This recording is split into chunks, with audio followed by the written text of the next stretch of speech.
Don't you think technology has evolved dramatically over the last 29 years? The answer is, without a doubt, yes. In 1996, the DVD had just been invented. Fast forward to now, we're walking around with smartphones that have more processing power than the computers that sent people to space. Now here's where this ties in. I'm sure many of you heard the name JonBenet Ramsey.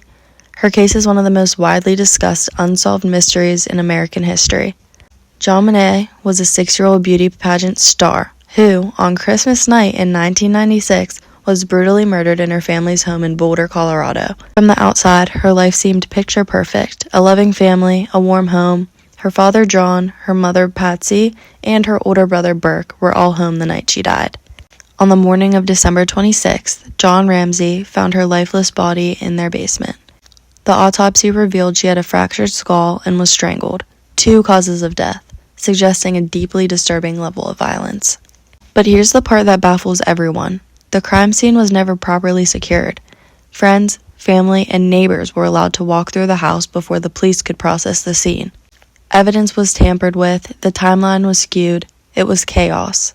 On E! News, an online news website, Gabrielle Chung restated the quote, "Not knowing she was dead when he found her, John said in the series he at first tried to untie the cord that bound her hands. The knots were too tight, he said, but he did remove a piece of duct tape that was covering her mouth and tossed it onto a blanket that had been with the body. He then carried her upstairs, which, according to investigators, ensured that the evidence collected from her body, the pajamas she was wearing, the tape, and more, was contaminated." This quote shows just how easy it is to contaminate a scene and exactly why the family should not have been in the house. Now ask yourself, will this kind of mismanagement happen in 2025? Probably not. Let's talk about the infamous ransom note, a note supposedly written by the killer demanding money.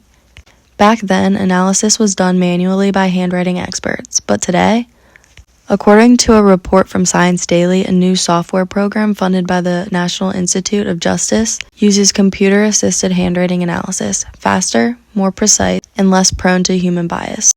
Imagine what we could have uncovered with that kind of technology in 1996. In the DNA, at the time they found unknown male DNA on JonBenet's clothing, but that was the limit of their forensic capability.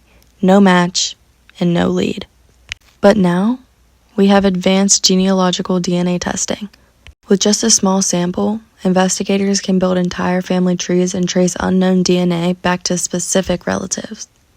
It's the same kind of testing that led to the arrest of the Golden State Killer after decades of silence. JonBenet's family has been pushing for this new kind of testing. It could finally give her case the breakthrough it deserves. But bureaucracy and legal roadblocks have slowed the process, yet again. So here's the real question. With all the technology we now have, why hasn't this case been solved? Was it truly a tragic mystery, or has the truth been buried under decades of missteps, poor judgment, and maybe protection? Technology won't solve everything, but it can shine light on what was once hidden. And JonBenet Ramsey, she deserves that light.